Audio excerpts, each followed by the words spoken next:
Jadi di situ. Iya, majalah Bobo. Tidur dong. Kan mau dimasukin ke kartu.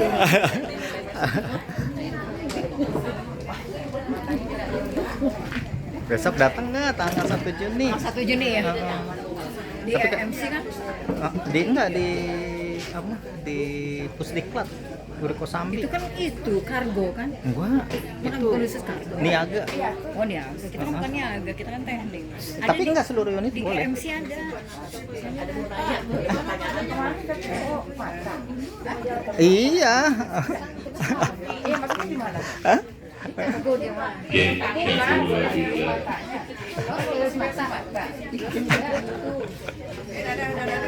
Dadah. Oh iya, masuk nanti pokoknya.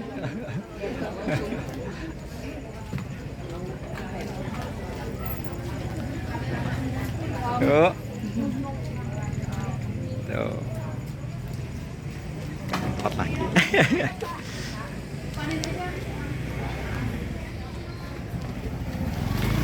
Jadi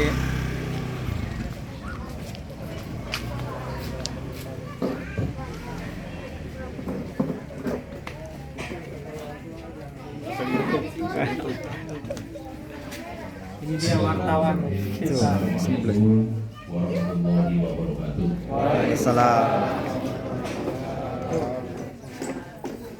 Alhamdulillahirabbil alamin. Nahmaduhu wa nasta'inuhu wa nastaghfiruh. A'udzu billahi min shururi anfusina wa min sayyi'ati a'malina. May yahdihillahu fala mudilla lahu wa man yudlil fala hadiya lahu. Asyhadu an la ilaha illallah wahdahu la syarika lahu wa asyhadu anna Muhammadan abduhu wa rasuluhu la nabiyya ba'dah. Allahumma shalli ala Muhammad wa ala ali sayyidina Muhammad.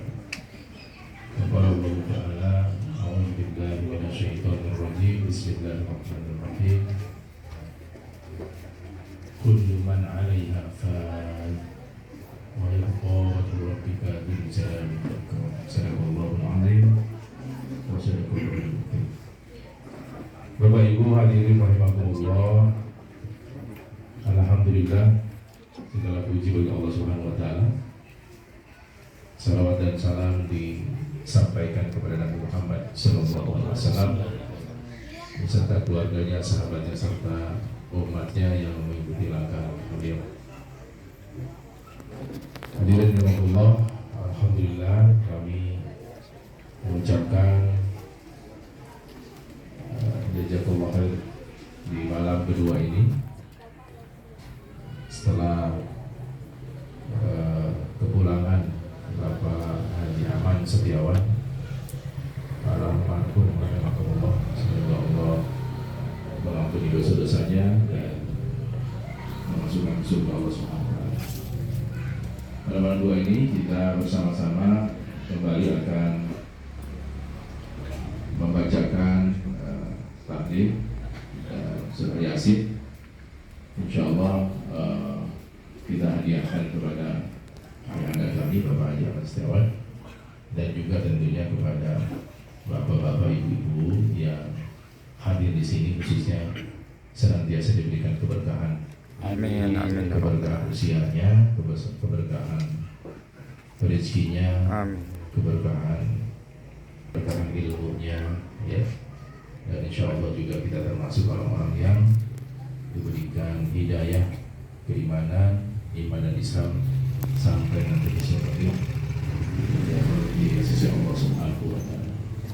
Hadirin Allah, sekedar mengingatkan tentang masalah kematian, kita melanjutkan dengan zikir, tahlil dan baca Yasin, bahwa sesungguhnya Ya kita hadir di sini hakikatnya juga pasti akan menyusul orang-orang yang telah mendahului kita. Kalimat pasti itu Allah Subhanahu wa Ta'ala sendiri kan yang menyampaikan bahwa kullu nafsin za'iqatul maut, bahwa sesungguhnya yang hidup itu pasti akan mengalami kematian, terutama yang ada di muka bumi, di langit dan di dunia ini akan menghadapi kematian. Nah, pasangannya buat kita sebagai seorang muslim, kematian seperti apa yang akan kita dapatkan di sisi Allah Subhanahu wa Ta'ala? Ya tentunya kematian yang membawa iman dan Islam, karena itu adalah merupakan kunci dari keberhasilan kita seorang mukmin ketika menghadap Allah Subhanahu wa Ta'ala. Nah, kunci-kunci iman dan Islam yang sebagaimana sudah kita lihat contoh, ya tentunya dari Rasulullah SAW, para sahabat, para tabiin, para ulama, salaf dan seterusnya sampai kepada ayahanda kami Haji Ahmad Setiawan. Alhamdulillah wafat dalam kondisi membawa iman dan Islam. Amin.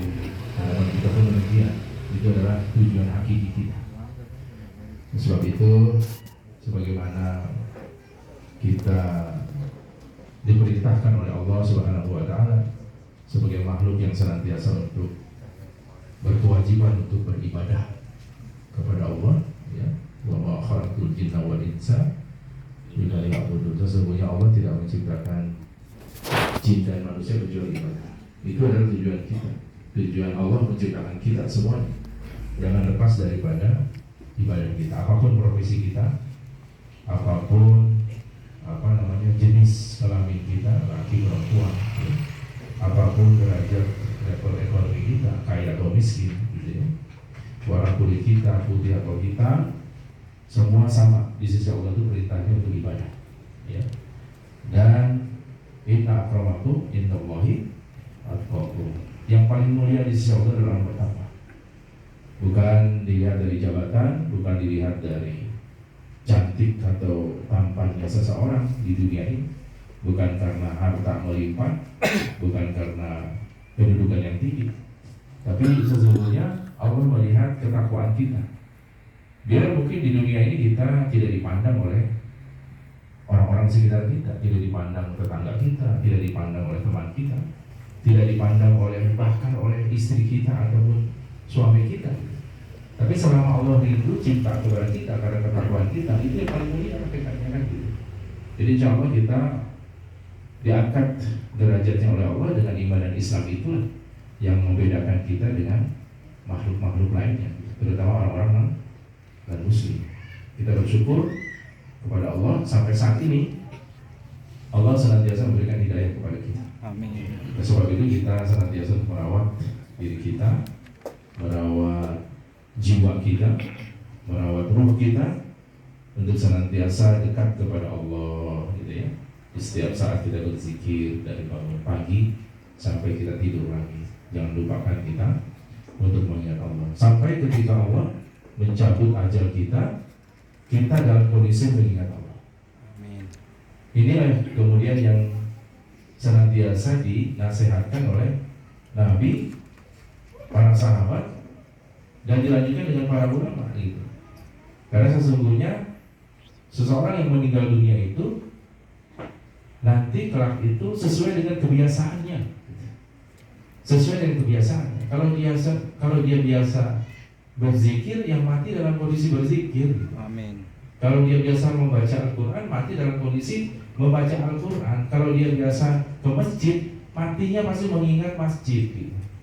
Almarhum pun begitu, ketika hendak dicabut nyawanya, yang dipikirkan itu, saya udah sholat belum hari ini gitu.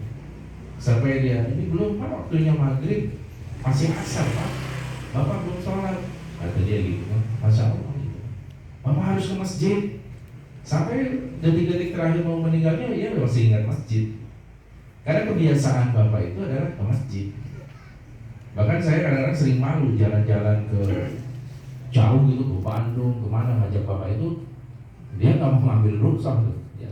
Pokoknya maunya sholatnya di masjid tepat waktu, nggak mau di jamak kosong apa gitu. Karena dia punya keyakinan bahwa itu sepertinya lebih sempurna menurut dia. Bahkan lucu sekali kemarin itu waktu dia dalam kondisi tangannya diinfus, terus air kencingnya di kateter, ya dalam kondisi begitu tangannya diikat. Bapak cukup wudhu dengan tayamum gitu. Enggak, Bapak harus ke kamar mandi. Bapak harus lengkap wudhunya ini, masya Allah. Ya. Jadi subhanallah ya, ini bagian dari ya, pelajaran buat kita yang hidup. Bahwa beliau sudah memberikan teladan dan Allah membimbing. Jadi sekali lagi orang yang meninggal dunia itu sesuai dengan kebiasaan. Maka na'udzubillah kalau seandainya ada orang yang terbiasa bermaksiat, ya, na'udzubillah, mudah-mudahan kita dilindungi oleh Allah, ya, Amin. dari su'ul khatimah, ya. Dalam kondisi mabuk dia dicabut nyawanya oleh Allah, na'udzubillah.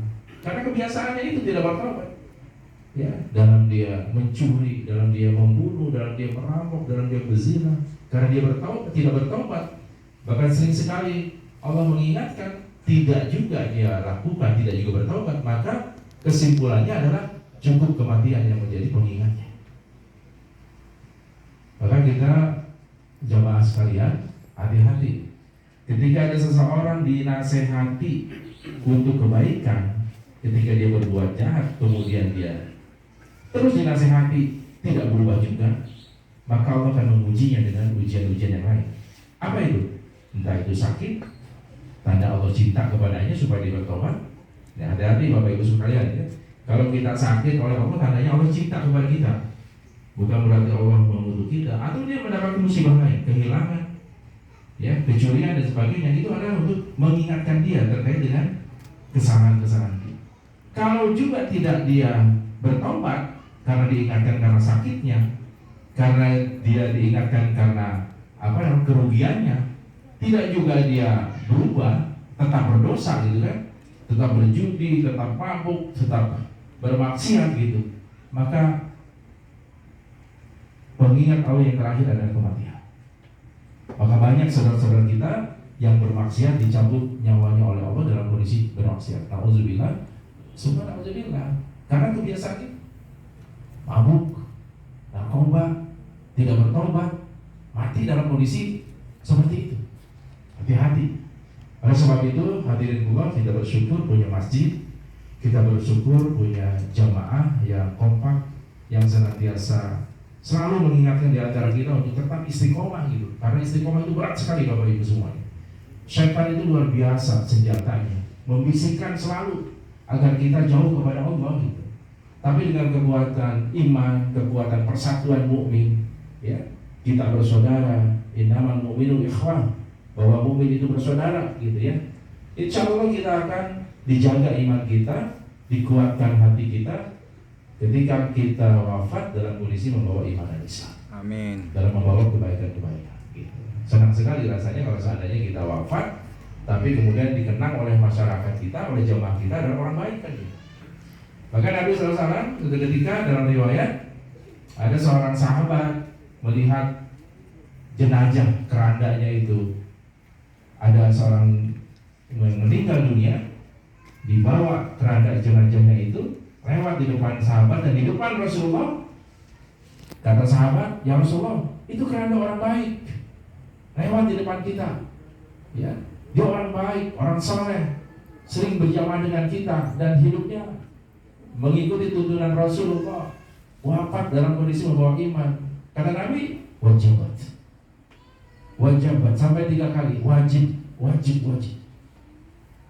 Nah beberapa saat kemudian ada keranda lewat lagi gitu. Ada keranda lewat lagi. Kata sahabat-sahabat yang lain menyaksikan, ya Rasulullah, itu keranda orang yang bermaksiat, keranda orang yang berbuat zalim kepada tetangganya, keranda orang yang tidak pernah berinfak dan jarang ke masjid, nggak pernah sholat ya Rasulullah, hidupnya selalu mengganggu orang. Kata Nabi mengatakan, wajib sampai 3 kali. Lalu sahabat bertanya kepada Nabi, ya Rasulullah, ketika ada orang meninggal, orang mati meninggal dalam kondisi kebaikan, kenapa nggak mengatakan wajib? Pun sama juga ketika orang jahat meninggal dunia, kita mengatakan wajib. Kata Nabi SAW, ini disandarkan dalam kitab Riyadhus Shalihin, bahwa orang yang meninggal dunia dalam kondisi baik, orang yang meninggal dunia dalam kondisi membawa kebaikan-kebaikan, maka wajib hukumnya Allah membebaskan dia dari siksa. Saksinya siapa? Saksinya antum semuanya gitu. Karena kebaikan dia sudah dibebaskan dari siksa api neraka. Dia sudah dibebaskan dari siksa kubur. Itu dikatakan wajib bagi Allah untuk melindungi orang baik itu untuk terhindar dari siksa kubur. Lalu bagaimana dengan orang yang jahat tadi, yang bermaksiat dan tidak bertobat itu ya Rasulullah? Wajib hukumnya. Wajib apa? Wajib disiksa. Wajib untuk mendapatkan segala macam siksaan dari Allah di alam kuburnya maupun di neraka nanti, di akhirat kelak. Ya. Nauzubillah. Siapa saksinya? Saksinya antum semua. Jadi hadirinullah, orang-orang yang meninggal dunia dalam membawa kebaikan, dia beristirahat dari kejahatan dunia. Dan orang-orang jahat yang meninggal dunia membawa kemaksiatan yang selalu hidupnya penuh dengan gangguan, mengganggu orang lain, maka yang beristirahat itu adalah penghuni dunia dari kejahatannya. Maka kalau ada orang jahat yang bermaksiat, yang zalim, yang punya kekuasaan yang selalu mengganggu kehidupan masyarakat, dan dia mati, ya bersyukur karena dia tidak mengganggu orang-orang yang baik. Tapi sebaliknya orang yang berbuat baik, yang bertobat, yang membawa kebaikan, meninggal dunia dan dia istirahat sampai dia dibangkitkan kelak nanti di hari kiamat. Dan mudah-mudahan kita termasuk orang-orang baik di dalamnya. Amin. Di dalam kondisi seperti itu. Demikian hadirin Allah, mudah-mudahan ini pengantar kita semuanya. Sekali lagi jazakallahu khairan katsiran atas kehadiran Bapak Ibu semuanya mendampingi keluarga kami di sini. Insya Allah sampai besok ya, 3 hari ya. Selanjutnya tidak akan dilanjutkan oleh keluarga sampai selesai nanti. Mudah-mudahan nanti mungkin hari ke-7-nya kita ingatkan lagi. Ini bukan berupa sebuah rutin tuntunan Nabi, tapi ini sebagai wasilah kita untuk saling menyatukan persaudaraan kita, ya. Sebagai sarana kita untuk mengingatkan kematian di antara kita yang belum mati gitu, ya. Kalau sering sekali kita kan di kehidupan ini jangan sampai kita terbaur dengan pro kontra tentang masalah ibadah. Niatkan urusan kita karena Allah Ta'ala, ya. Karena Rasulullah SAW juga mengajarkan kepada kita untuk senantiasa bersatu dalam keimanan, bersatu dalam ibadah yang dicontohkan oleh Rasulullah SAW. Kita ambil hikmahnya seperti itu. Demikian, silakan kepada Ustaz Mulyadi mungkin memimpin untuk tahlil dan baca tafsirnya. Dari kami cukup sekian. Sekali lagi kami ucapkan semoga Allah memberkahi kita semuanya. Amin. Dan semoga Allah memberikan balasan yang terbaik buat Bapak Ibu semua yang hadir di sini. Amin. Demikian, assalamualaikum warahmatullahi wabarakatuh.